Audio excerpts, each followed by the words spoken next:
Hello and welcome to Pest Perspectives episode 19. 19 episodes. It's technically 18 with guests. First one was me telling people I was doing a podcast because I kept talking about it. And I'm approved for all CPD bodies now, the podcast is. So that's good. This podcast is basically to entertain and educate at the same time people within the pest management industry generally, or anyone that's within the pest control field, because it's a very wide space, it is. And this week we have on Mark Porter from Porter's Pest Control, which he's just celebrated his eighth year in business. How are you doing, Mark? Very well, Shaun. Thank you. It's nice to make an appearance on here. A bit nervous, but I'll give it my best shot. I'm the little podcast compared to the Beauties and Beasties. You weren't nervous on that? Well, what can I say? Them boys are legends, but they're doing really well. But as are you. You're starting to pick up momentum now, which is good, and people are following and sharing. So yeah, I thought I'd come on and give the platform a bit of support as well. You know. Yeah, cheers for that. Yeah, it's been good. Oh, I got one already. Good night. We use Mark Porter from PPC Best in South London, his team to go to for sure. Wow, you really have put the word out there. Thank you for watching on YouTube. Oh wow. Well, yeah, I did. I've offered big payments for people to make nice comments. So yeah, people are starting to cash in already. Yeah, well, that's on YouTube, that one.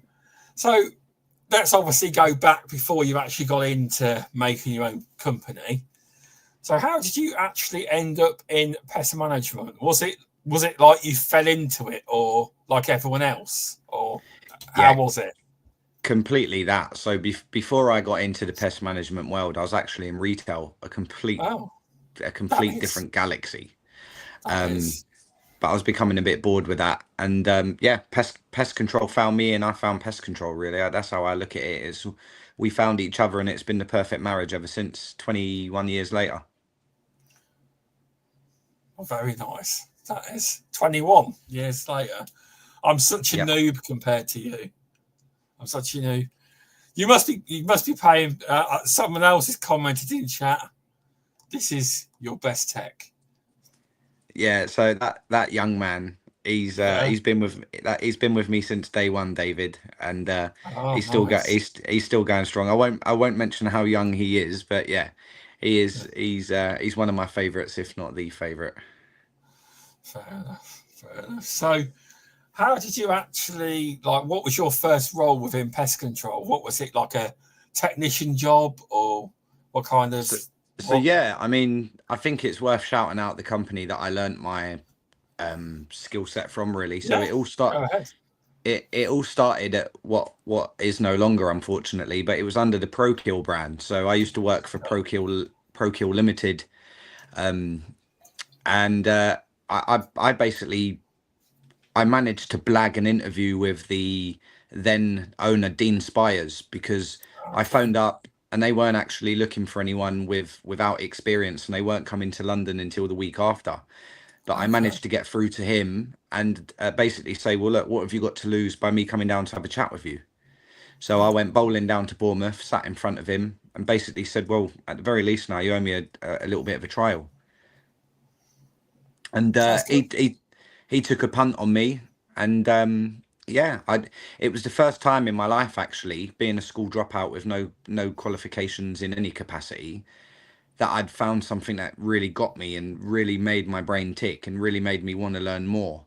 And Prokill was purchased by Rent-A-Kill, one of their big acquisitions, and at that time that was a huge acquisition, because Prokill they was one of the first that made the big impact on the franchise side of things. And essentially I've my business model today, as it stands, it's got a lot of formulas that Prokill had, in the sense of the service, the approach, the customer service. So there's a lot of what I learned at Prokill, but with my own twist in between that as well. Oh, nice. I mean, it is funny in a way. Rent-A-Kill buys another company with a name killing it, Prokill. Yeah, exactly. And it was it caused massive ripples, to be honest, Is it? because Oh, well, okay. I think Dean, who's now retired, he won't mind me saying, Rent-A-Kill was a dirty word at Prokill. We wanted to do everything that, we didn't want to be like Rent-A-Kill. We prided ourselves on good customer service, and that's how the Prokill brand grew and still Yeah. grows. There are still franchises out there. Oh, okay. Um, so I left immediately. I put my notice in and I wasn't hanging around. That's no That's disrespect to fine. Rent-A-Kill. I've got no personal beef with Rent-A-Kill, but I had my own vision and my own ways of doing things, and it weren't the Rent-A-Kill way. That's fair enough because they reckon, I don't know, when I read and hear podcasters, they reckon statistically when a company is acquired, you will lose 50% of the staff because they'll just leave, or Yeah, they'll get, and not only the or they, staff, it's also the yeah, portfolio, because yeah, a large proportion of that portfolio is more often than not joined from some of the big providers out there. yeah, yeah. That's interesting. That is. Welcome, Jasmine. Thanks for popping in. My green screen messed up my wave there, but yeah. Was Prokill the only place you worked for before you went to make your own company? Was it? No, so the journey behind that, to sort of finish that direct question off, is Yeah. so when I left Prokill, I went to what's now known as OCS. Is they was formerly known as Servest. Oh, okay. Yeah. So I, Okay. I went there. I went there for 18 months, because on paper it ticked every single box. The pest control Okay. division was interlinked with the cleaning division, the catering division, and everything else. But Oh, okay. it was a complete mess. And for the first time in my working life, I actually had a massive personality clash with one of my colleagues who we just had a massive falling out. He didn't like me, and I actually ended up not liking him as well. So it become quite personal, which Okay. was probably the first time I've encountered something like that. But I think ironically he's not no longer in the industry. I do keep my eye open. Oh, yeah. You do. You do. You do keep your eyes on everyone. He said to Yeah, me, "I keep my eyes on you. I've been seeing what you've been doing." exactly. So I was at Yeah. Servest for a little while. Yeah. I then the guys at Lodi, who I've got to give a massive shout out to, they let me come and do a few months with them. Yeah. Tony Knight gave me an opportunity and a bit of a window to sort of see if I could find my feet on the supplier side of things. But then after that, I kind of felt, pest control was my home really. Yeah. That's where my passion lied. I mean, it was great talking to other pest controllers trying to sell them products and whatnot, but Yeah. that wasn't really where my passion lied. So it was January 2017 that me and my wife decided that we was going to launch Porter's Pest Control Limited, and the rest they say is history. Well, nice. So, obviously, your previous experience, would you say Pro Kill helped you build your company, or the policies or the way you did business helped you? What you learned there helped you build this company, this family business you run now? Would you say a lot of that came from there? Did you always want to run one, or was it just did it come about? Was it in the back of your mind for a long time, thinking So when about it?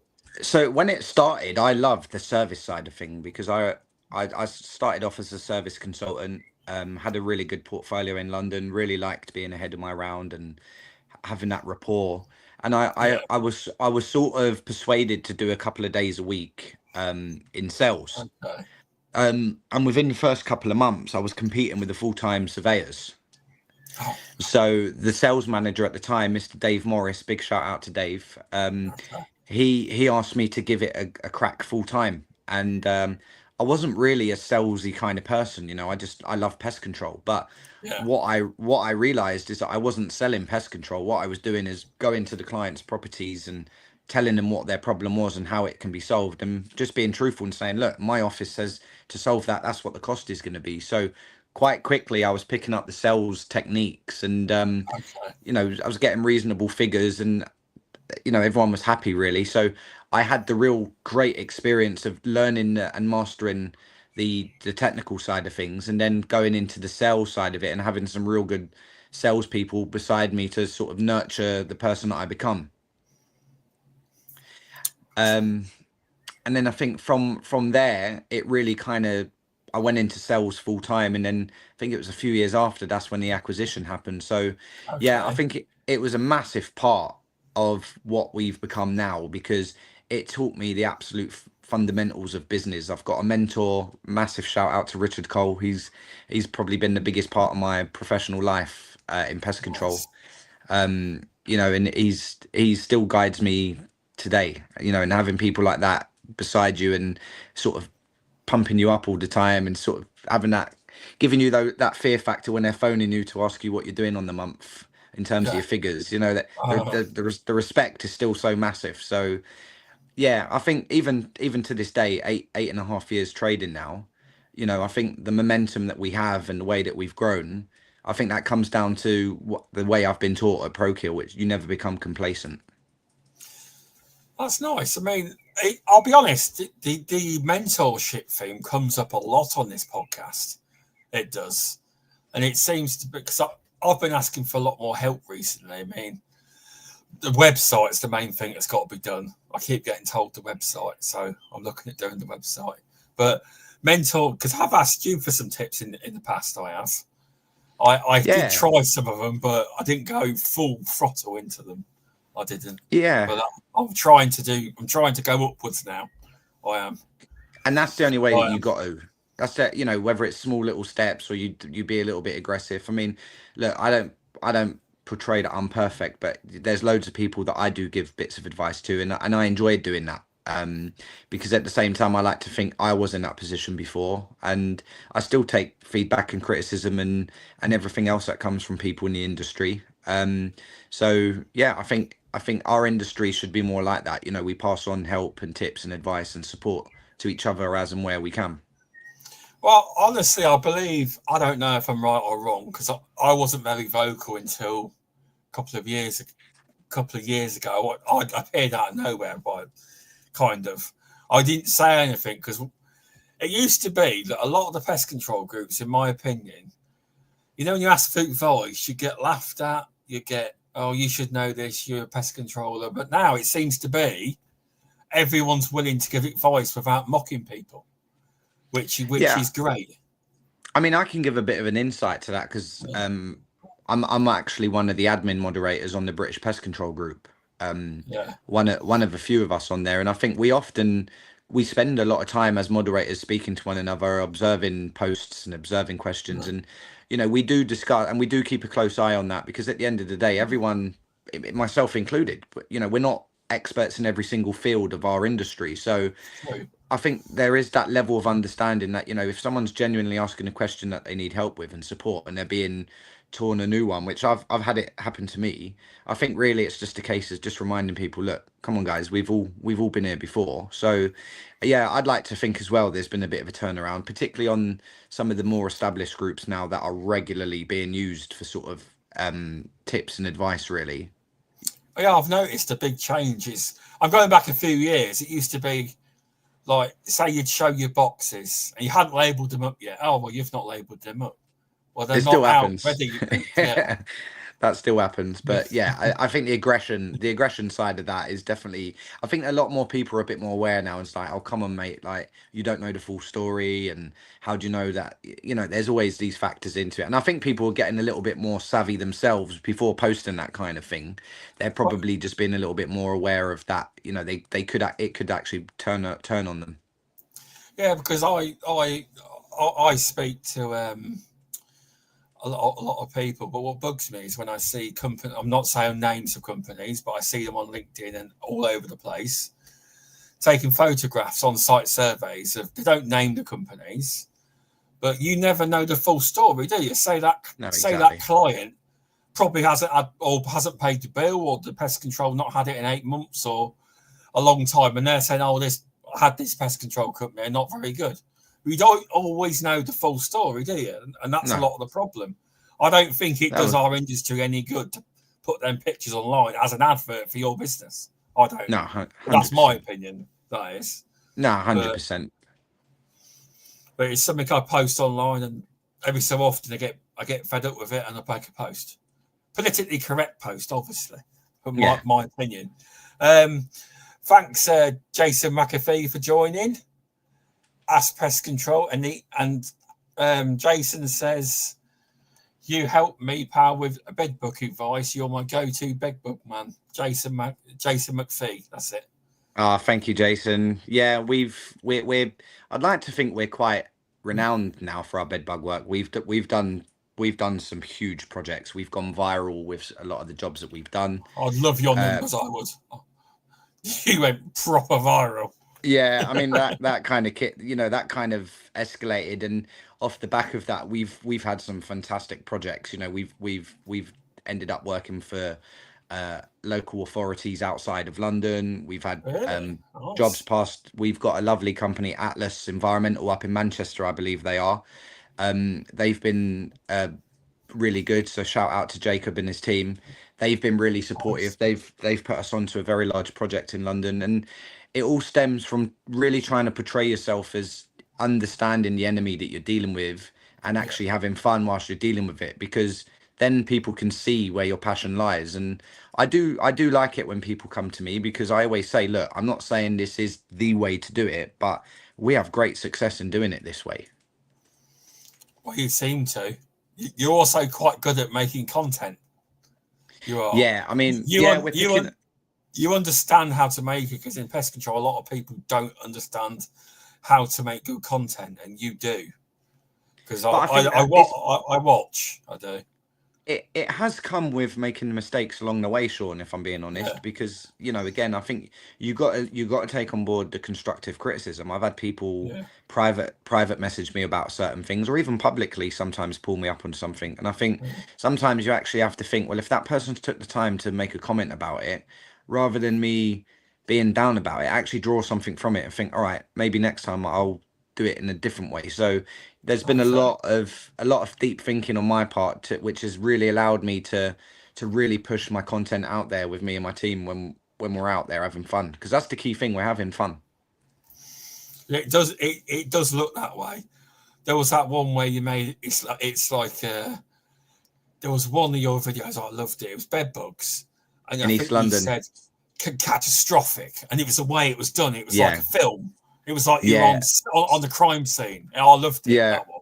Yeah, I mean, and that one, I mean, I had all but two of the whole team on that, and that was monstrous. That was probably up there with Infested, which if you go on YouTube, you'll see it, bedbug infestation.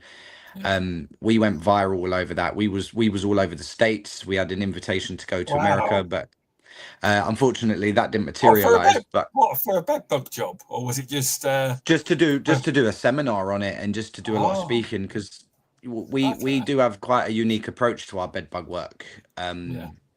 So, but yeah, like I say, it's nice, it's nice to have an established name in the industry. Not everyone likes us, and of course not everyone is going to like you, but I'd like to think that we're held in pretty much good regard amongst our fellow peers up and down the country. Well, I feel you are, but as you say, there is obviously pest controllers that are a bit old school and they don't like anyone doing better than themselves, so they see it as that way. But the industry is changing. I think it's really nice your mum's watching. Cheers. Oh, your mum? No, sorry, I'm just talking. Oh, it might be my mother-in-law. Hold on, I'm just looking at my wife as if to say, who's watching? Is it Dawn? Yep, it's Dawn. She's hi, son. Oh yeah, that's my mother-in-law. Big shout out to my mother-in-law. That's really nice. That watching, that is. Yeah, and I think really that's the USP about Porter's Pest Control. Is that we're a genuine family-run company. It's myself and my wife over here, Holly. It's Jamie, my son, Amy, my sister-in-law, Dawn, my mother-in-law, Siobhan, my PA, who's known me since I was 8 years old. Dave's, so we are very, very, very close knit. And they all know what my visions and expectations are, and I think that's what makes it work, really. It will do, because if you've obviously got a vision and you know what you want to achieve, then everyone else is on the same page, because obviously they want to achieve it as well. They do. I've never had so many people in my chat, mate. I'm telling you. Honestly, it's so cool. Thanks for watching, everyone. Yeah, thank you, guys. What would you say is the origin story of Porter's Pest Control then? If you go back to when you first started it, because I bet there were early days where it was just yourself, wasn't it, when you first started? Yeah, so I started it where I was out on my own. I went out and bought a little black Ford Fiesta, which is still with us. Okay. That's got Okay. that's got the registration number Pest Mad. Because for those of you that know me, I've got a quite an array of private plates for the vehicles as well, which I'm quite proud of. And that one was Pest Mad, and I sort of set it up from there, and I went out on my merry way, and I just didn't take no for an answer. You know, I promised my wife that I was going to make something of myself, and you know, I did it. You know, because I didn't want to let her down, I didn't want to let myself down, and people that were supporting me. So I think that was the real driving force. And within that first year, actually, that's when we picked up the massive bedbug job that really sort of put us out there. You know, because it was the biggest job that I'd ever sold as trading as porters. It was it wasn't hard selling it because I knew how to solve it, you know, really. And the client snapped my hand off, and I'll never forget, because we sent the quote at the end of November. So that was probably the best Christmas for us, because it not only was it nice financially, but it was just nice to sort of think that, right, we can sell work like this and actually give people the confidence that the small companies can actually deliver. Exactly, because obviously you think of your national companies as the ones that get the big jobs, but for a small business, family business, to get a job like, obviously that was quite a big job. It's quite good, isn't it? Because normally us small companies only get little jobs. Yeah, exactly. And I've always been a believer, and I've always been taught from my very early days, it doesn't matter what you're selling. If people don't believe in you or they don't take to you, it doesn't matter. People buy people. And that's something I always tell my team now, is regardless whether we're going to do a service inspection or a call out or a survey, that person has to invest in you as a person. They have to see that you're genuinely interested and that you genuinely care. And I think that's really what makes us sort of deliver each time, because we take the time and the effort to make sure that our clients are happy. Yeah, no, that's really good. That is. With how was it when you first took on? Because I hear a lot of story. How was it when you took on your first member of staff? Because I hear about all the stress, and you have to, like, a lot of people feel like there's weight on their shoulders because now they've got to support someone else's family. What did that feel like when you first took someone on? I'll be honest, I loved it. Oh, you loved it? Okay.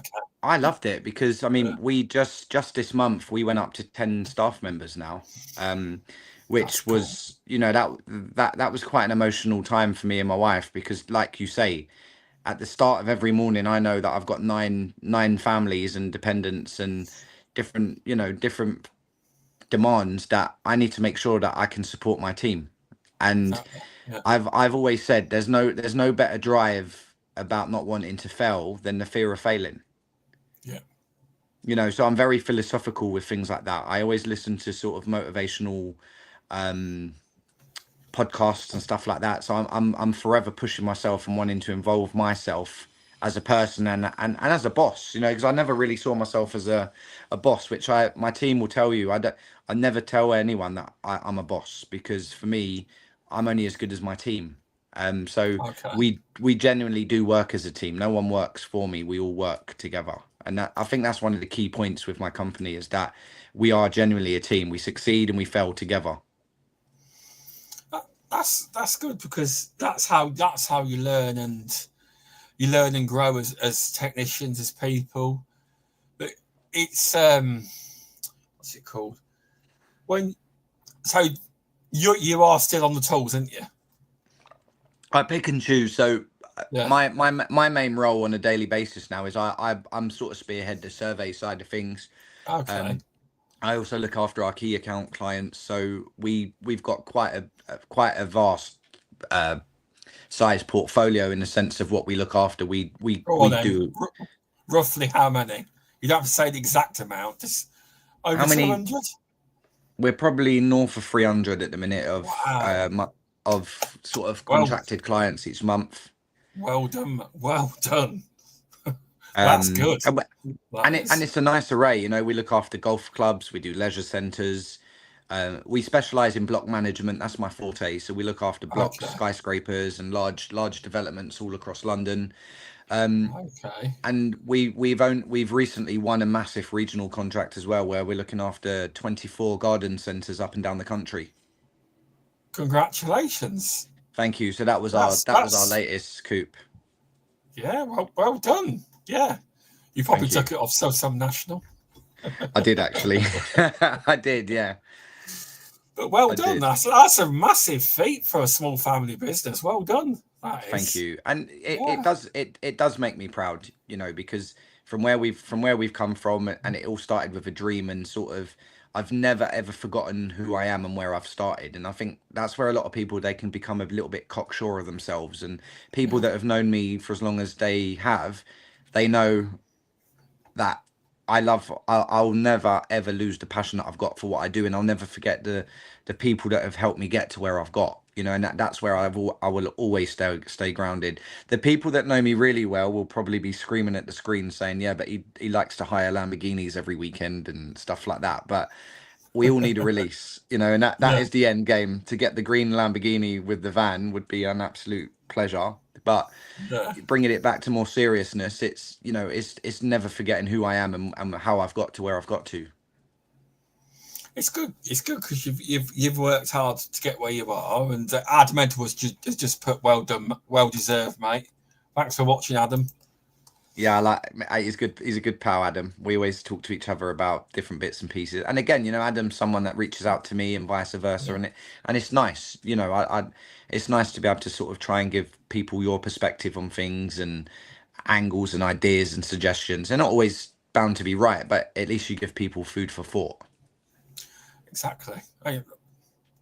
I speak to Adam quite regularly, nearly daily. I do. So I didn't know you talked to Mark as well, but been cheating on me. I was just going to say the same thing. Yeah. But yeah, no, that's. I tell you, I'm well impressed with you. A national chain. Have you got any down mine near Leicester? No, so at the minute, how high up do we go? Just sort of, just up to about Harrow. So the furthest we go up is Harrow for the garden centres, and as Yeah. far down we go down to Winnersh near Bournemouth. Oh, okay. I've got to say, if you're ever there in my area one day, I'll meet up with you. If you're not, Listen, I'm sure we'll be going up that way soon enough, buddy. well, if you're going past Tech this year, I'll definitely be there Yeah, I'll because be there. Me and the team will be there. We always take an entourage with us down I'll to be there all Pest. day. Because as you know, I'm on the board. I'm on the board and on the Pest Tech committee, so I will Yeah, be well there. done on that. Be there for 2 days. I will. Cheers Yeah, for that. we'll definitely be there. We like to network with different people. I think personally you're one of two people in this industry. You're either all about yourself and what you do, and you don't give a damn about anyone else, or like what you've just said, we both speak to Adam, we both speak to Kieran Yeah, Sampler. You know, yeah, we do. you make contacts with people that, you know, one day you never know, you know, just whether you might need that person, or more importantly, just have that friendship group. And I think that's what I've liked doing, is establishing a wide network of fellow people that have the same passion and enthusiasm as me. And I think it just makes the job a bit easier. I pass referrals up and down all the time, and you know, we're getting referrals passed to us, and I think that's how it should be, especially amongst us smaller companies. That's nice. That is. Yeah, he's helped you. He's saying, "Help me loads from a business sense," and it's greatly appreciated, mate. Oh He's no, put. it's all good. It's all good. So obviously, I'm guessing that you built this portfolio up because you've. Is it you going out and seeing clients and talking to them? Do you? Yeah. How did you go about that? Is it all in person? Is it email? Is it face to face? So How yeah, did you?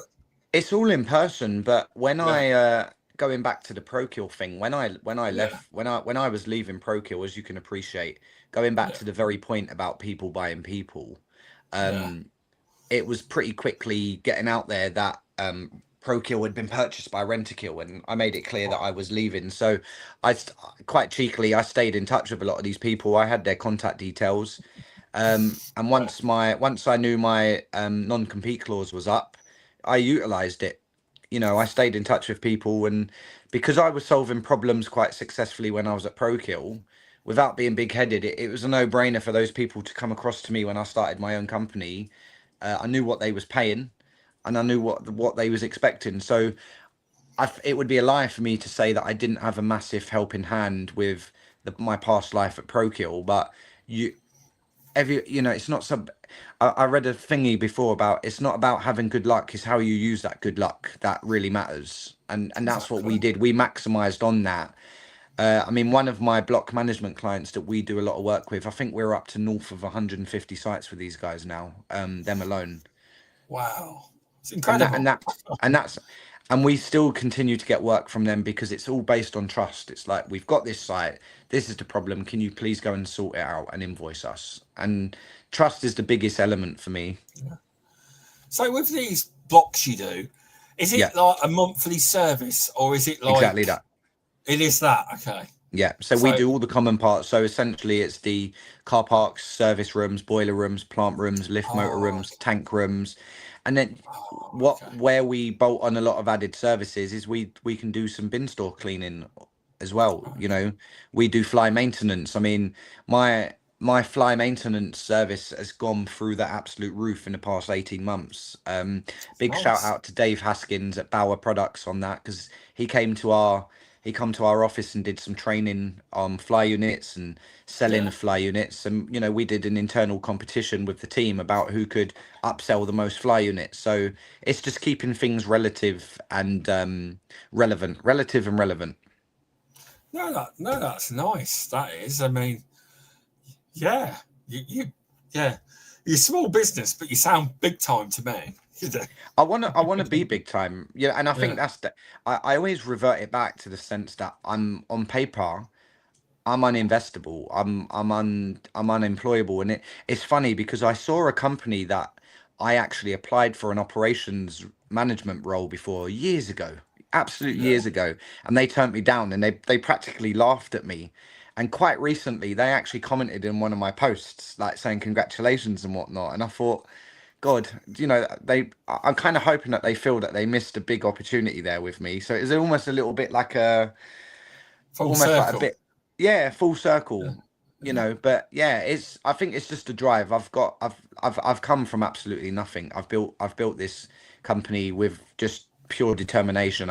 We've got no external investors in our company. It's myself and my wife that own it fully. So we've had multiple offerings in the early years, which I'm glad now that we declined that opportunity, because we never Good. really needed them. We never really needed the financial backing. It was really just people with the business acumen that we felt we might have needed, but we've Yeah. just sort of found our way along. We've done everything together, and she's sitting here with me now. I'm hoping to get her on in a second, just so she can at least be acknowledged, because she's been a massive part of our growth.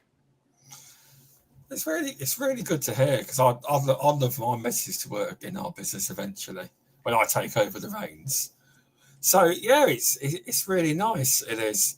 If anyone's got any questions in chat they want to ask as well, I can always mention them.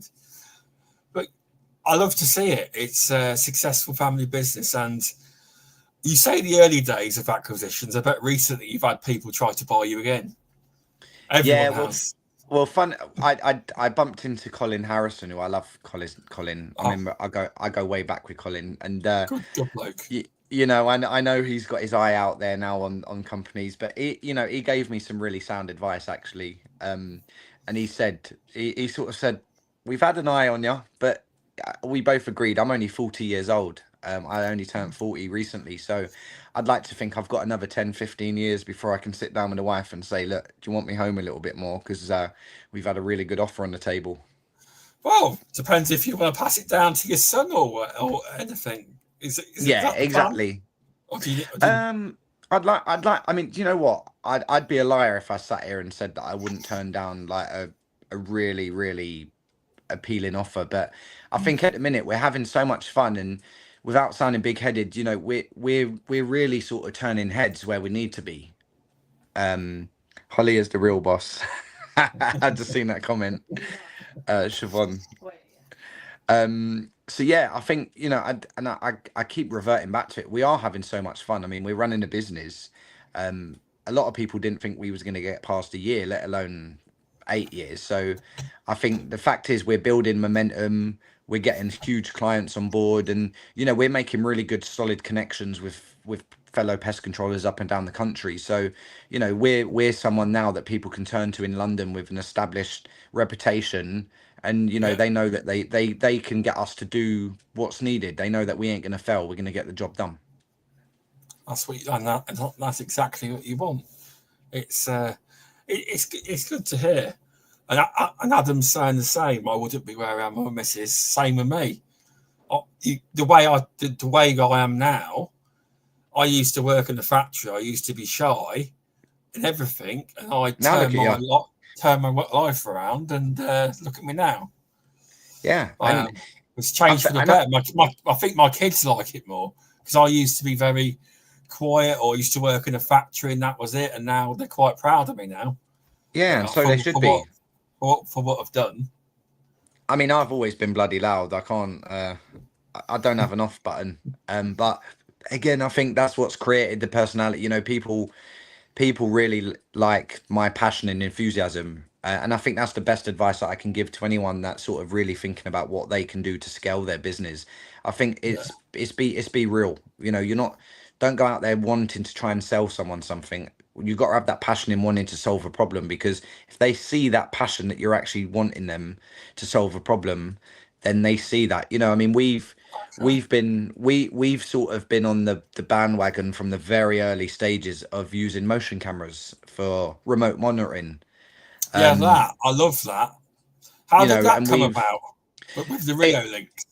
it that come about by a really good friend of mine, Robert Stannard of Kent Pest Services, who I Okay. actually got to meet through when I was the sales rep at Lodi UK. So I only met him when I was trying to sell him products, and we've been Yeah. really close friends ever since. You know, we've been really close, and he told me about RioLink, and I sort of really jumped on it, and I used it as a bit of an experiment with some of my clientele. And Okay. I was maximizing an opportunity with it, and you know, we sell it at an absolute premium, you know, because in London especially you can get away with that, but You can. it's not it's not it's not trying to do one without the other. We're selling it at a premium, but we're offering a premium service as well, which Yeah. a lot of my local competitors, it's about knowing what your competitors around you aren't doing. I know what they Yeah. are doing, and that's where I've always been quite switched on, and keeping my eye on the game around me, and knowing how Yeah. I can keep, you know, how I can keep evolving our business. I mean, we've got drones, we do drone surveys and things like that as Nice. well. I've seen that. Do So, you you have know, to? we're constantly investing. We've got 2 mopeds on the road now, so I'm never becoming complacent and letting anyone try and get, in my mind, I'm not letting anyone try and get near me, because no sooner they try and do what we've done, we're then moving on to the next thing already. Well, yeah. You're very fast thinking. You are forward Some thinking. That Yeah, is. I try, and it don't always work. You know, I don't. Again, I'm not sitting here saying that I'm an absolute legend in the game, but you know, I'd like to think that we are building a name for ourselves, and that's what drives me. If we fail flat on our face, at least my attitude would be that we tried, but we're out there, and we're picking up pace. Yeah. You know, with the mopeds, how does it? What do they do on the mopeds? Because you can't fit much on a moped to do with a pest control. What do they do? Just like surveys and like monitoring No, things like that. so generally speaking, we use the mopeds for emergency call outs. We're able to Okay. offer them a unique call out time, because some of our clients, you know, we deal with Michelin star restaurants, we deal with leisure Oh, centres, we deal with theatres, etc. So the SLAs that we have on some of our portfolios makes us quite unique, where we can guarantee a oh, same day attendance.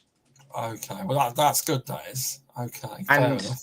and within London, anyone that's been to London and operates in London, it's sometimes it's just a lot easier. But to answer your question directly, where what they're carrying is concerned, we try to be quite strategic because the guys do carry a Fat Max bag as well, so they're able to get the snap traps in there, the redenter sides, and bits that will perhaps at least get a holding treatment in place if a holding treatment's needed, or we need to just get some tracking dust down or some tracking gel down or some remote cameras. We're at least able to do that and sort of give that client peace of mind. And again, it's almost being able to give that peace of mind immediately before we get the decision makers sort of purchase order. It's just giving that, again, it's just trying to stay ahead of the game.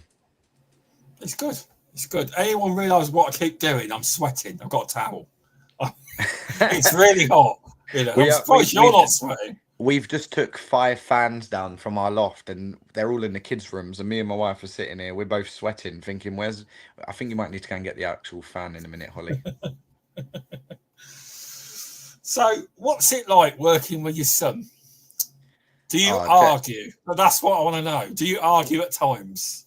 We do. And I mean, the good thing with me is that everyone knows and can see that mine and Jamie's relationship is super special because he's my eldest son, and he's been coming out to work with me since the age of on and off, sort of like 10 years old, you know, coming out with me at weekends and seeing what I'm up to. And he has the highest pressure on him because he is my son. It goes one of two ways. I've worked in businesses where the son gets away with absolutely everything. The son is absolutely useless, but you can't say nothing to that son because he's the boss's son. Whereas I've been the complete opposite with Jamie. Jamie's almost like the flagship of the levels that I expect.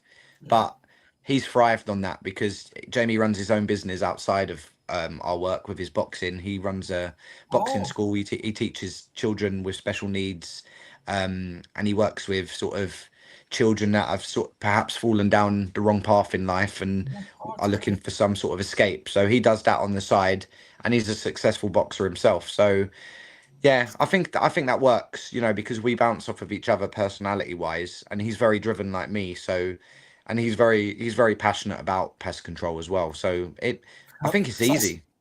Because that's what I wanted to ask you. Because I'm sure when I listened to Beauties and Beasties, you wasn't sure if he was going to stay in pest control. Is he going to stay in pest control for the time being?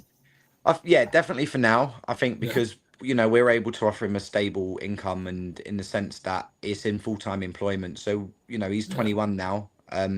He's soon enough going to want to be leaving home and getting a property for himself. So at the minute, he's been working from a young age in full-time employment. He's doing his boxing on the side. So I'm just giving him a platform. I mean, it's always in the back of my mind that we might be sitting down one day to have that chat where he might want to exit the business, and you know I'll do nothing but support him. I'll be heartbroken, but you know for what he's given me in the time that he's been with me and the memories that we've made and the partnerships that we've built, I can't be nothing but prouder, really. But I think it's been a big key. I think it's been the big key is that we work together all the time. He's with me today actually because I think he knew that lunch was on the horizon.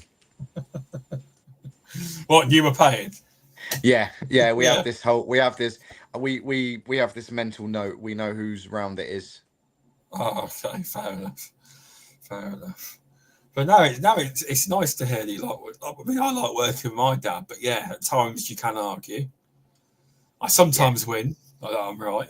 Not all the time, but so where are we? So like with the business, you obviously do you do any of this? Because I'm doing a trial with Sygenta at the minute with 24-hour monitoring. Now I know you do the RioLinks. Do you do any of them boxes where you get all? If you get activations, they get sent straight to your phone or tablet. Do you use any of them systems? So bar the RioLinks. RioLinks. So everything's directly with RioLink. Okay. And that's generally we do RioLink on our squirrel treatments and our rat treatments essentially. I'm talking domestically. We can offer that for some of our commercial clients. We've got some clients commercially that pay us for a number of cameras in their premises constantly, and it's the same emphasis of what you're saying with it monitors and it alerts you, but we just primarily use a RioLink. I mean, yeah, because although it's good, the man there, here we go. That's my boy. I see him. But no, that's it's good to hear. Me, I'm obviously doing this Sargenta trial because I shouted my mouth off on LinkedIn saying, yeah, they're saying for small businesses. Next thing, their MPTA is asking me if I want to do a trial with Syngenta. So But that's again, how I got it. I think it goes back to the point that you said earlier. It's having that confidence. If you grow in confidence and you're able to sort of put your head above the parapet, whether it's good or Yeah. bad, people are going to notice you. And I think that's where businesses that fail, I think they fail because they don't take that leap of faith. I speak to people all the time that, they're absolutely frightened out their life to take on their first employee or to take on the second employee. I never I never imagined that we'd get up to the size that we are, but I always looked at it. My whole attitude was, do you know what? At least I can put my head up high and say, do you know what? We bloody tried, and that's what drives me is thinking, well, I'm at least going to try, because what's the point if you don't try? What is the point? Exactly. Your son's just said something incredible. That's amazing, mate. You could carry on and graft it. That is amazing. That is. Yeah, I mean, and that's something that I've not really spoken about too much. But yeah, I mean, he has raised a point there. I lost two key people in my life 6 months apart. My brother and then my dad went 6 months, 4 days before my 21st birthday. So I think when I do dig down deep, and people that are really, really close to me, they will say that was probably the biggest driving force to me being the person I am today. And it is, but I do, without Jamie meant raising it, which I don't have a problem with. It's just something that I don't really sort of delve into. But yeah, fundamentally that's why I am the person that I am today, because I was dealt so many two massive cards that really could have crushed a lot of people, but it actually did the opposite to me. That's no. I honestly love it. I do that you've managed to keep on track in hard times, and you've been driving forward. Yeah. I think it's amazing. That is. Yeah, thank It's you. it truly is. But I'll have to try and get Jamie on at some point by himself when he's free. See if he'll come on and have a little chat. You never Yeah, it know. seems it's obviously he's out of the gym now, but no, I think Yeah. and Jamie's great to speak to. He's got such a way for someone of such a young age. On paper 21, he's so mature and beyond his years. So I think it'll be great to get him on, and you can talk to him independently from a young person's perspective in the industry, Yeah. and how he, because I think really I look at our company, and statistically, I've got a lot of young people that work with us. Yeah. I've got a 19-year-old, I've got a 21-year-old, a Okay. 22-year-old, so 28-year-old. So we've got the maturer generation, such as lovely Dave, who Yeah. commented earlier. But He did. Yeah.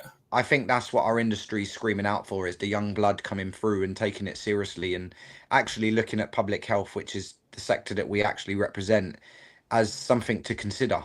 And I think that's what we've been lacking. And I've just been really um, a big advocate of trying to get youngsters in, even on work experience, of doing that. And that's something I've really pushed for.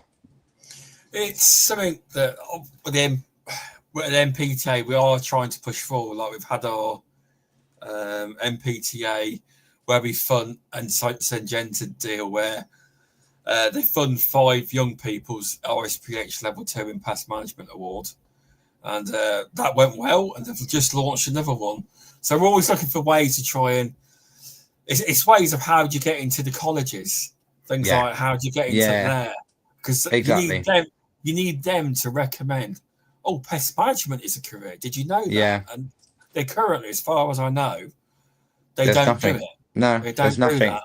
But I think secondly to that, Sean, is that Yeah, I've with everyone that I've taken on, yeah, I've always said this. I've always said, look, I can teach you about pest management. There's just one thing that you need to have that I can't teach, and that is to have the right attitude. And I've said that to all of them. I can't teach you to want to get up in the morning and want to go out there, wind, rain, or shine, and actually have that attitude to sort of look at our clients and say, we've got you. But I'm genuinely so lucky that my guys, they know that our customers' happiness is the absolute utmost, is that what matters. And I think the fact that they get the time and the resources and the materials and everything that they need to do that, I think that's why we've done well, because they know that I'll support them in making sure that we get the job done.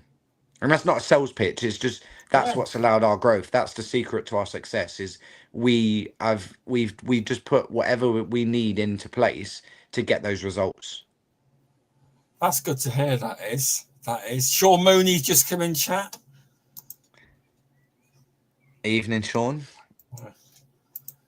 Enjoy. Thanks, Kimberly, for popping on. Oh wow, And from the US. Thank you, Kimberly. US. I missed one earlier, I think. I'm on the podcast. Come on. Come on. Sorry. The kids listen, came in. I've had to turn my camera around because just over there is my step. I've had 2 daughters come down already, and Mum's had to shoo them away. So yeah, I know the feeling. Go on. Okay, get to me. Where are you going? Where? Whose tablet? Get it in. Right, sorry about that. No, it's That's fine. the first time it's ever happened. In fact, well, look, there's a first time for everything. I'm not complaining. I'm a family man, so all my children are tied up or sedated now. Thanks for tuning in, Kieran, Casper as well. Yeah, big shout out to Kieran.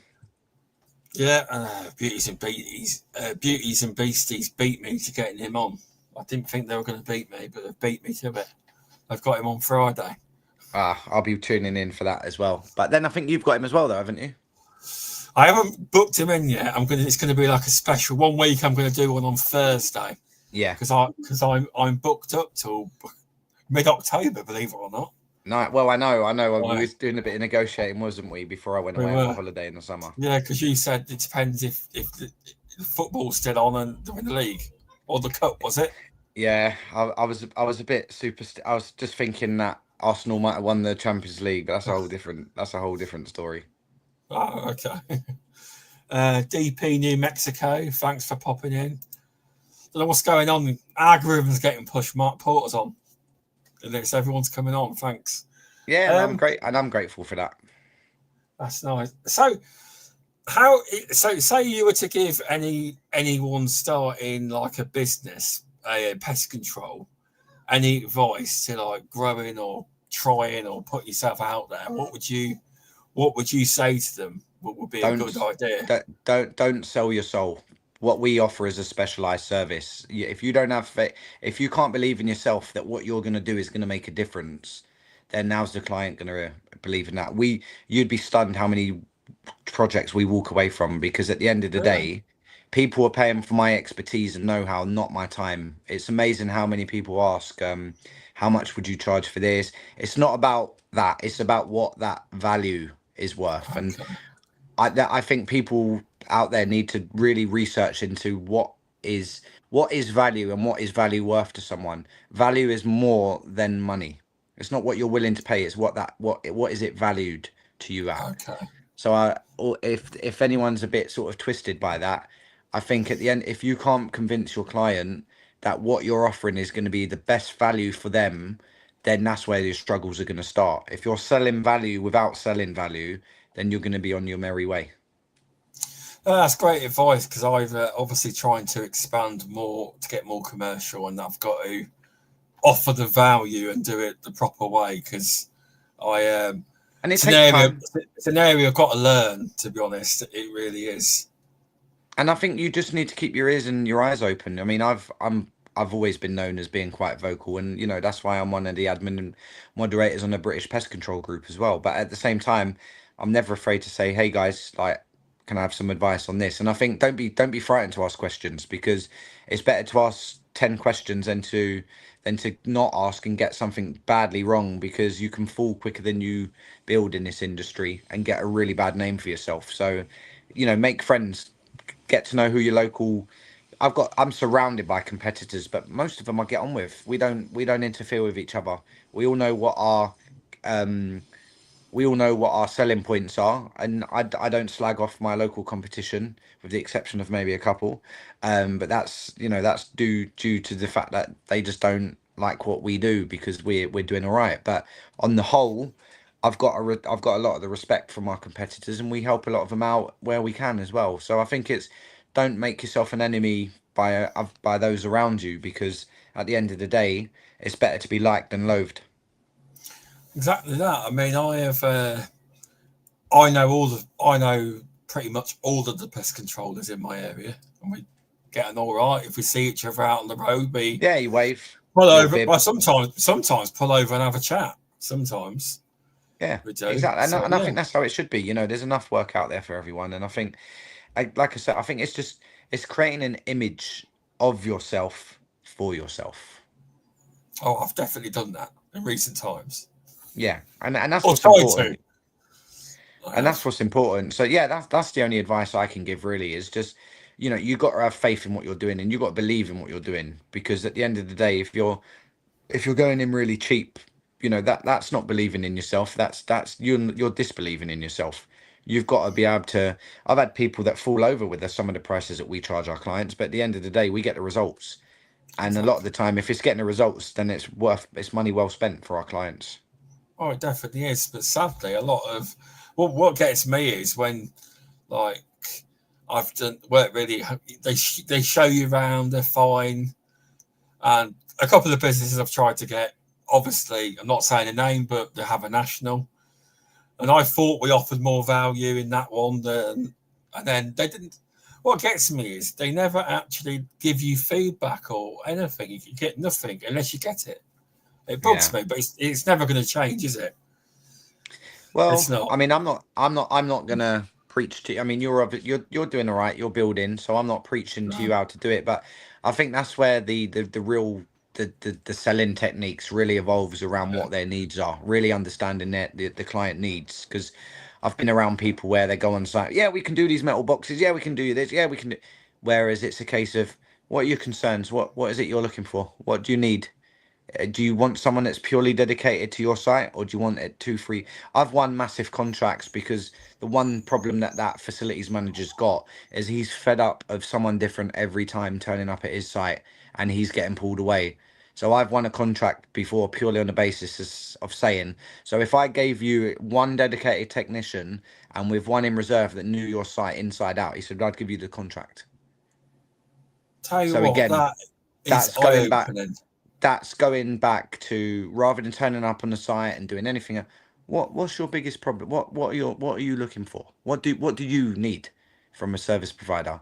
And that client was a huge customer, what is now a huge customer, because he couldn't believe that my opening question was, what are you looking for? What do you want? What do you want?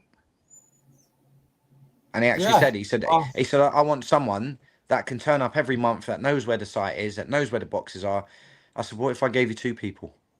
I'll give you one dedicated tech, and I'll bring in another one in reserve on the same day that we set up. So God forbid anything happens, they'll know the site. that's great. I'll be honest, that's great advice for myself. I'm going to try that next time. So I'm going to again, try. Sean, I'll try that. I will. it's just trying to sound like you say. If you don't get feedback at times, I'm not saying you on a personal level, but sometimes it might be because we've not asked the right questions. It might be that we've gone in and trying to do X, Y, and Z, whereas what they've wanted us to establish is what their needs actually are. We might want someone that's able to come at weekends. We might want someone that comes with a need. If we ain't asking those questions specifically, what are you looking for? What is gonna make me a maximum appeal to you? Okay. It gives food for thought, Yeah, doesn't it? it does. It definitely does. It is. It is food for thought. And I've Yeah, been there.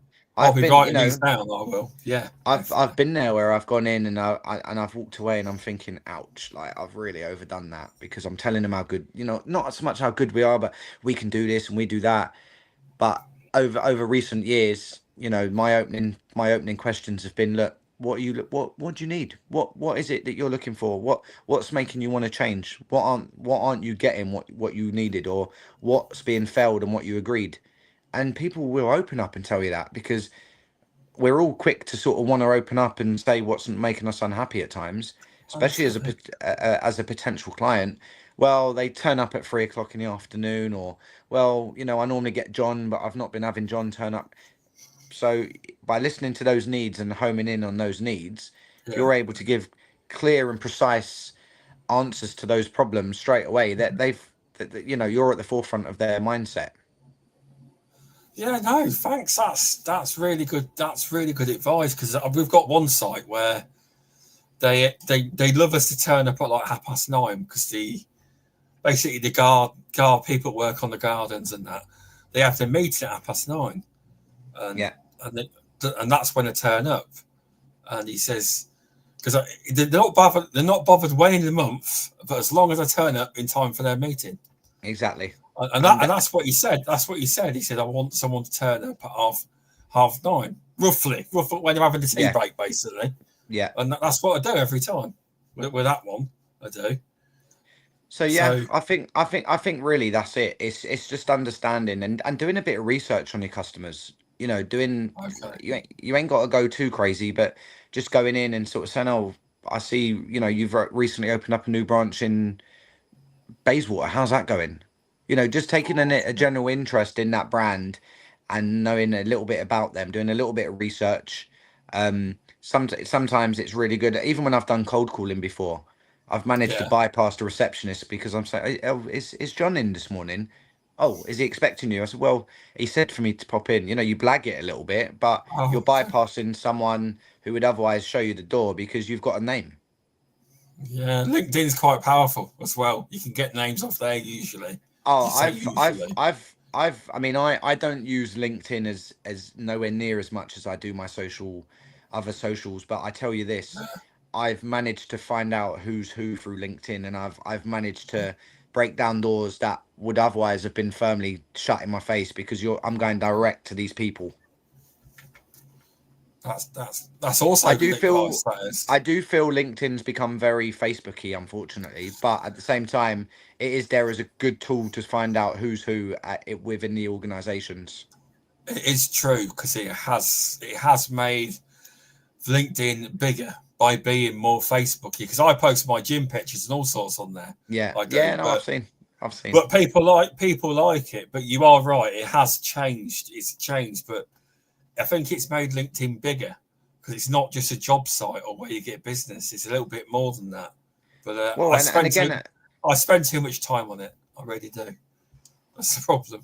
I do. yeah, but again, I think you reap what you sow. If you put the hours in and you put the research in, I mean, I'm not afraid to say who, we've recently acquired a relationship with the Marriott Hotel Group.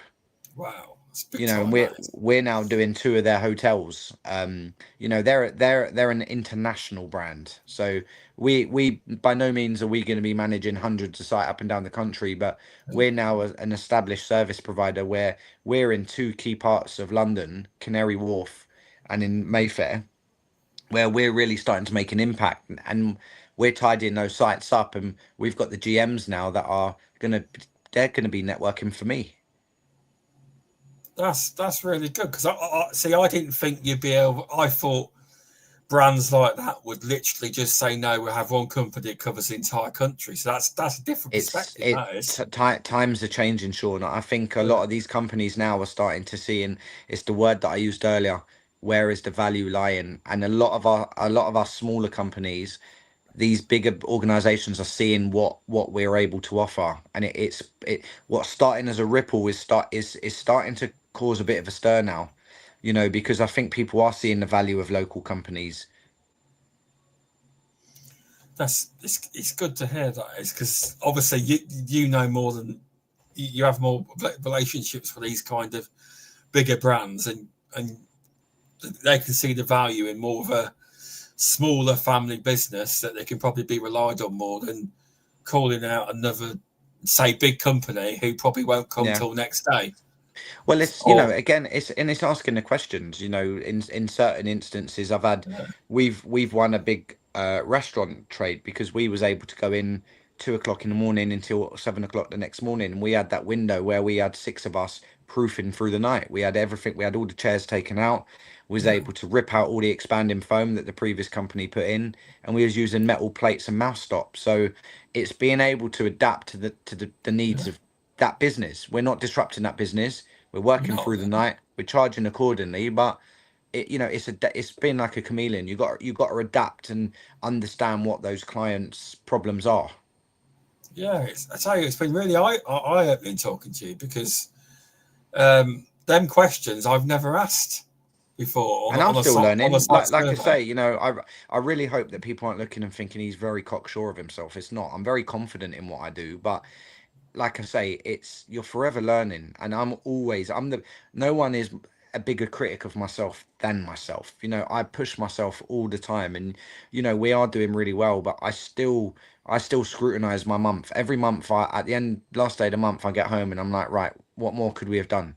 Why haven't we done this? Why haven't we got that? And it comes down to having that drive and hunger, and a mentor, like I said, that always checks in on me. Yeah, it's really good to hear that even you have a mentor. So it is good to hear. Thank you for that. I appreciate that. I've got a new listener in Mexico. A Very watcher. good. There's Wow. there's loads more episodes to catch up on if you want to. There's loads on the channel. Appreciate That's cool. appreciate the comments. Thank you. And it just goes to show, you can reach to a wider audience and someone can relate to what you're saying, more so. And I think I really hit home on the point that, I'm not the only person. There's so many people like me that's come from absolutely nothing and has made something of themselves. And I think there's no better feeling than that. You've been given no silver spoon. Everything that you've got has been through blood, sweat, and tears. Being away from your wife for months because you want an opportunity to try and build a business. And I think that's what makes you more humble when you've built it from nothing. I think that's what makes you realize that, what, you'd never forget the people that's helped you get to where you've got. And that's one thing I can say with pride, that I've never forgotten the people that are around me and have been around me. Yeah, no, it's really good because um, some people do, don't they? When some people get some level I've of had success, people they get I've had big-headed, and that's it. I don't want you to know you. I'm too big I, time now.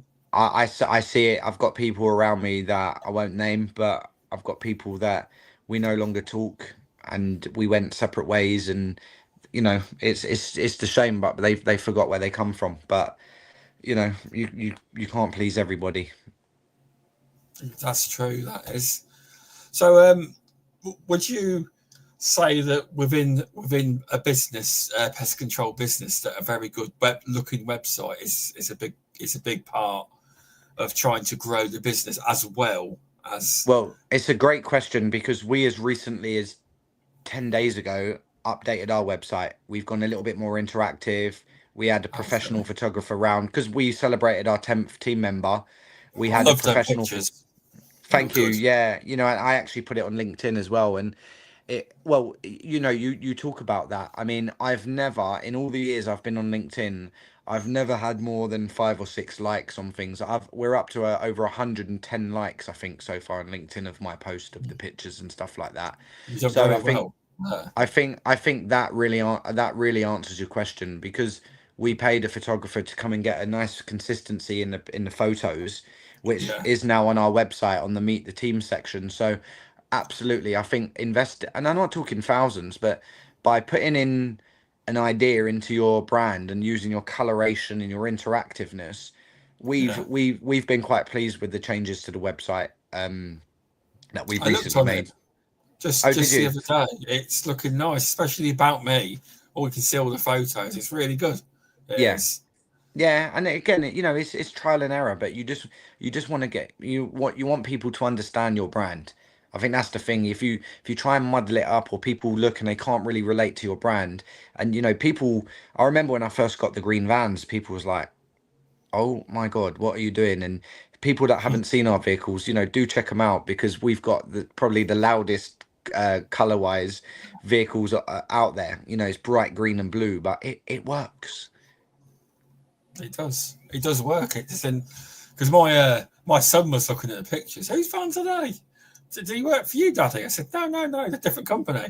He says, that's a nice van. Thank you. Yeah, and they stand out, and we got the private plates on there as well because, again, we like to we're proud about what we do, and it has become a bit of an obsession now, really. Where we've even got private plates on the mopeds now, on the two mopeds. So it's just again, it's a continuation because going back to the whole thing about if we do potentially sell in a number of years, it all adds value because it's building a brand that is recognizable and established. That's so true. And that's why I asked a few people about how to grow. And the main thing was website. Because if you look at my posts I make on social with the wasp on and the green, and look at ever see our vans, then you jump to our website, you'll think that's completely different. And that's why I've obviously looking around and been asking different companies, but the website is on the cards. We just got to sort it out. But so I want it so it's all one brand. There's a marry. I mean? A massive disconnect if you go on our website. No, massive. Totally. And that's something that we've really tried to sort of do with especially with TikTok as well, and I think TikTok's been a massive selling point for us as well, because the amount of prospective clients that I'm able to say, look, it's all well and good me telling you what we do, but jump on our TikTok, look at the people that we've helped, look at the projects that we've undertaken at your own leisure, and you'll see why you'll see why I'm knocking on your door, because this is how we can help you. Exactly. You can show them, you can say, or you need to put more stuff on your YouTube. You don't really put much on there now, do you? You don't put that much on there. I've posted a little bit, but it's probably my weakest point on YouTube because I'm really pushing. TikTok is the how to put it. A lot of young people go on TikTok, but they use it like Google. That's how they use it. So they do. They say they want a plumber. They kind of type their area in, or say they want a pest controller. And I'm not saying all do, but a lot of young people would like to look on TikTok and see if they like their videos. Then they go, oh, I'll get them in then. But that's what they say, the experts. They use it like Google.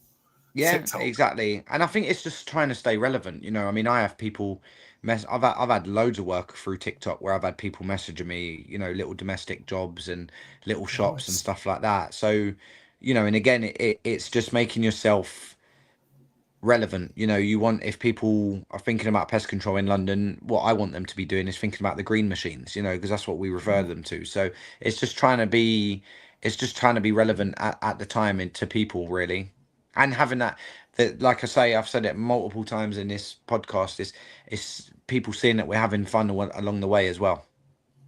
No, that's true, and you can see that whenever you film videos, it's all apparent. It's not fake. You can see it's real. You can. But you made that. I still think about that. I'm gonna go and watch that one after, where you go catastrophic. I think. That was a cool video, actually. That was a very cool video, and we enjoy making them. We enjoy putting them together and putting them out there for people to see. No, that's really good, but your business. How does it do you have office staff where if someone's got a domestic, they ring the office, then they book through that, and then do you have tablets with all your texts with what jobs they're doing each day? Is that exactly that? So we've got a really good setup behind the scenes. So Dawn, who's my mother-in-law, she looks after the my team, my service consultants. Nice. I've got a PA called Siobhan. She commented earlier, who called Holly the boss, so she's probably going to be unemployed tomorrow. And then it works. And then we've got Holly that kind of she overviews everything at sort of like the back of house. So it allows me to propel the business in a sense of getting in front of potential new clients, but going to see my existing clients and doing the surveys and stuff. So it's a really good balance. We use a reporting app, so all the guys have got their jobs, because we've got 2 field-based female operatives. It's worth adding. That's also what makes us quite unique.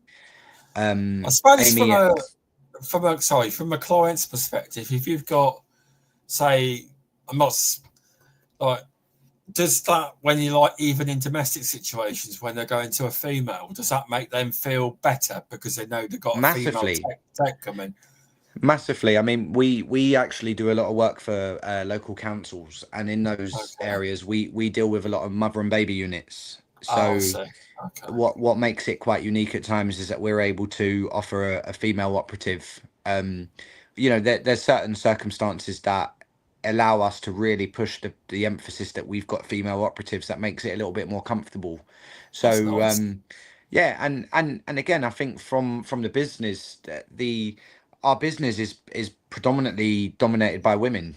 With the exception of myself in my position, Yeah. there's Holly, there's Siobhan, there's Dawn, there's Amy, and there's Cynthia. So Yeah. I think that's what really strikes a good balance, in the sense that, the females, they have fun, but they can see the seriousness of what we're doing, and it's a good balance, because there's always good banter. I don't think I've ever had to Yeah. get involved where there's been sort of outspoken remarks about anything, and I Okay. think it's what keeps us in check. I'll That's say, good. tongue in cheek. That's it's really good, because I have heard on, obviously I listen to a lot of other podcasts, and with females on, and they've said that the customers feel much better sometimes when there's a Yeah, female technician coming out. it does happen, and Yeah. it could be religious reasons, it could be, Yeah. it could be mental health issues where, they've had bad. But again, I think that's where, going back to your original question about Yeah. having that comfort, having that person in Siobhan or Dawn or Holly that answers the phone, Yeah. it's having that kind of, that personalized relationship with them straight away, and establishing the needs. What is it you're looking for? I understand that you're calling us because you've got a problem. What are your requirements? We're able to say, look, do you have a preference on whether it's male or female? Okay. Would you like a branded vehicle turning up? Would you like an unbranded vehicle turning up? So I think it's Okay. by having that choice to offer our clients, we call it it's an alternative close, because rather than saying, yeah, we'll have one of the vans and one of the guys with you, we're able to say, well, look, would you like male or female? Would you like a vehicle? Would you like a moped? We're able to offer choices that gives an alternative close in the selling world. It's an alternative close, so that's where we're able to hang on and convert a lot of our inquiries. That's good to hear. And what's say? Oh, how do you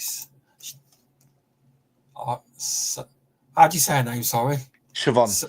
Siobhan has Yeah, been out with Siobhan. you on surveys, so that's good, because they get to see a perspective of how surveys are done.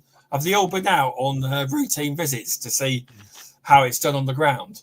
Oh yeah. I mean, That's good. I'm probably one of the most OCD people. Whether you agree or not, I believe that your external bait stations are the first representation of your business. And my team know that my metal bait stations have to be absolutely on point. They need to Okay. look shiny. I've had people, and this is the gospel truth. I've Yeah. had people that have been visiting London, and I've had them private message me. There was one gentleman, I can't remember his name off the top of my head, but he was visiting Harrods, and we do a little site opposite Harrods, and he said to me, of all bait boxes that I see when I venture into London, Porter, it's yours, and my God, are they looking on point?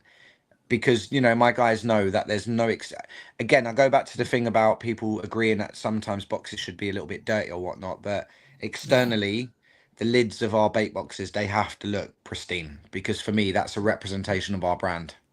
Yeah. Was he from America, this guy?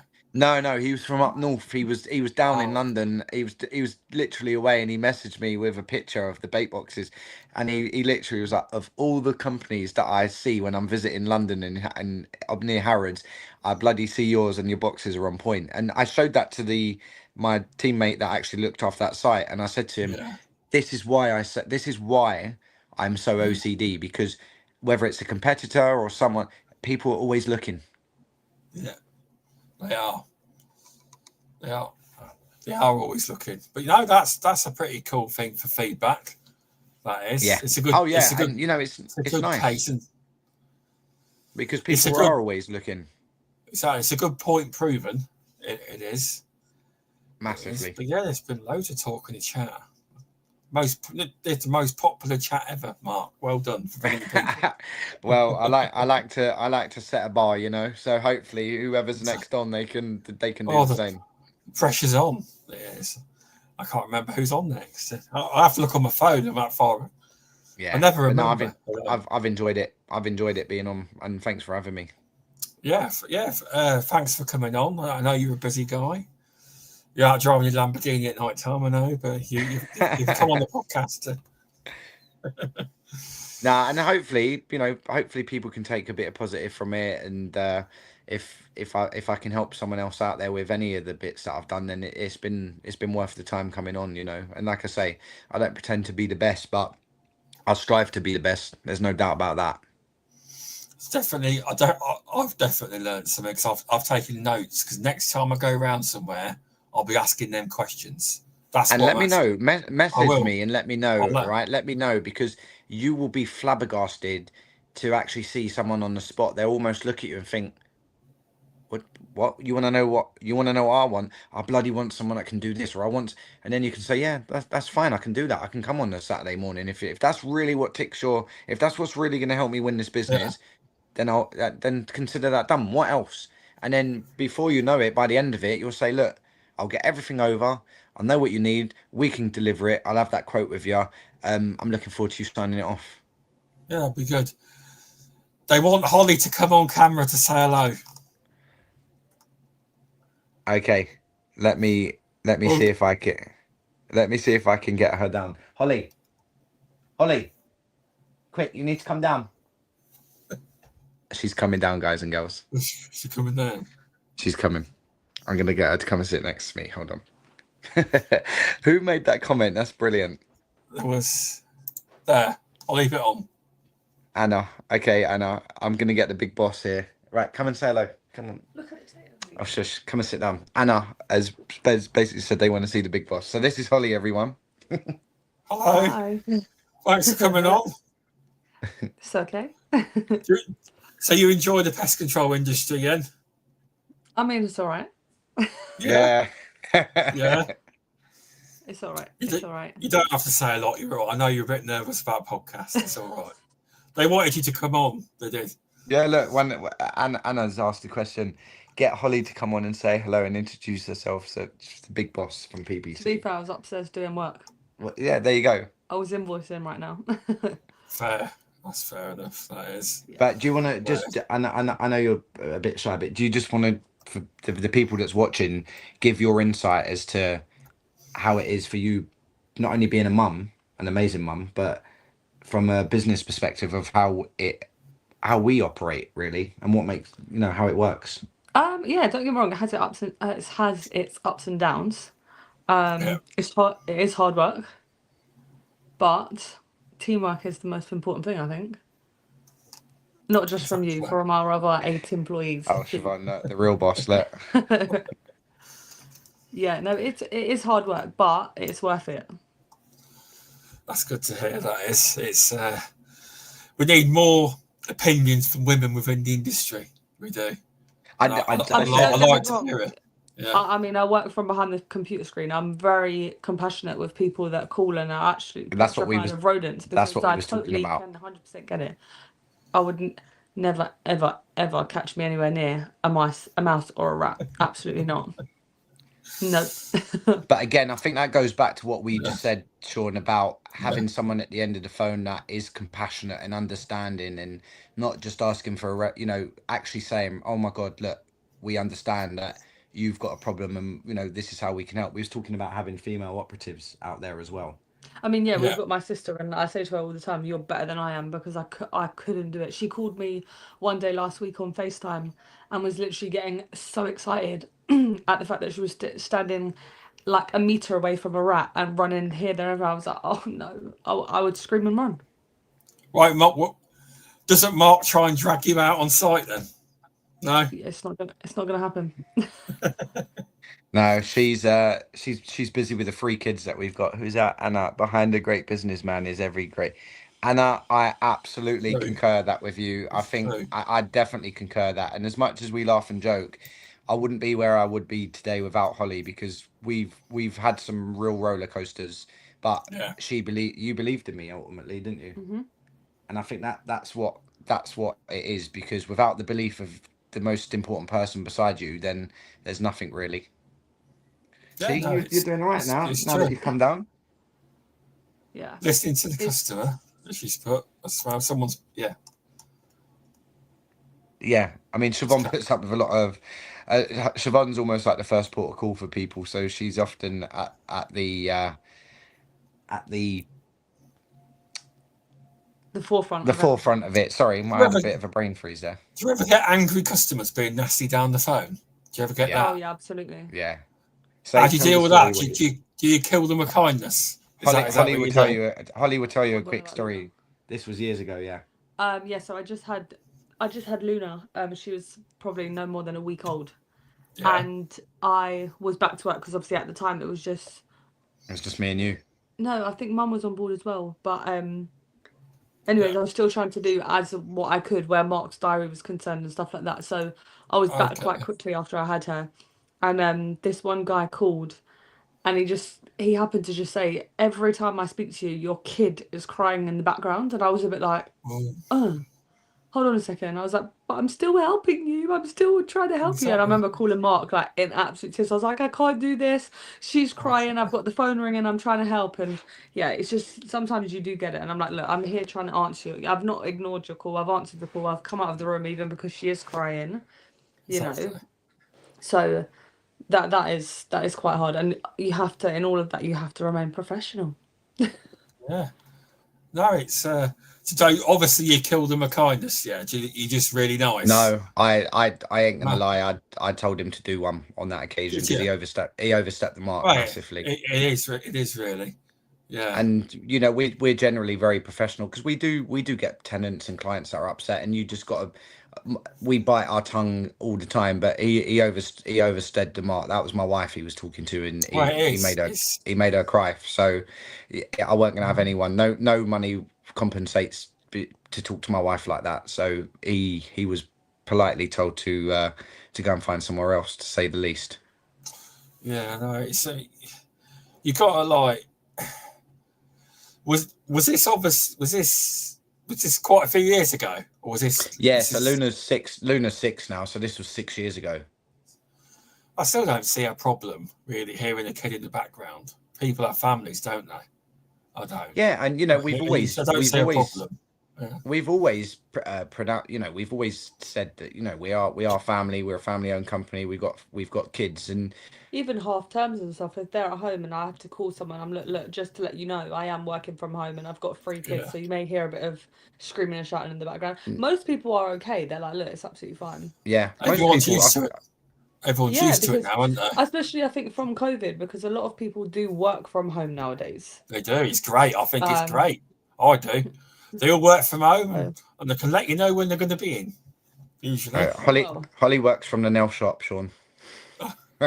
They're worth it though. My nails are worth it. Okay. But no, I'm glad that she's come on.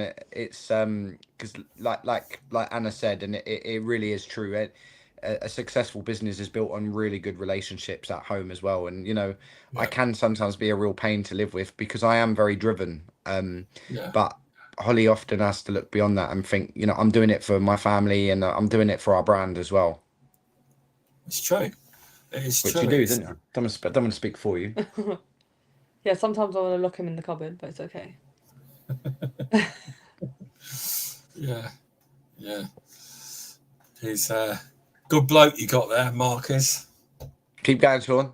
Yeah, keep going. I was going to cut a promo on you. I can't think of it to say, actually. But yeah. No, it's been good to have you on. No, likewise. Thanks for having us, and thanks to everyone who's tuned in and watched it. And like I say, I've already had a follower on my Instagram page. I think it was the gentleman from New Mexico. He's just given my Instagram page my business page. So it just goes to show, you know, you're making an impression and friends with people for having the courage to come on platforms like this. So massive kudos to you, Shaun, I think, for giving not, I mean, I'm quite confident, but you know, for giving people a window to put themselves out there for others to look at as well. Oh no, don't get me wrong. People have called me all sorts before online, but I've got used to it. It very rarely happens anymore. But yeah, Good. I made a We've had video. conversations about that, haven't we? Yeah, we have. It's their own insecurities, really. It is. Yeah. Who would you like to see on the podcast next, Mark? If you could get anyone on, any ideas?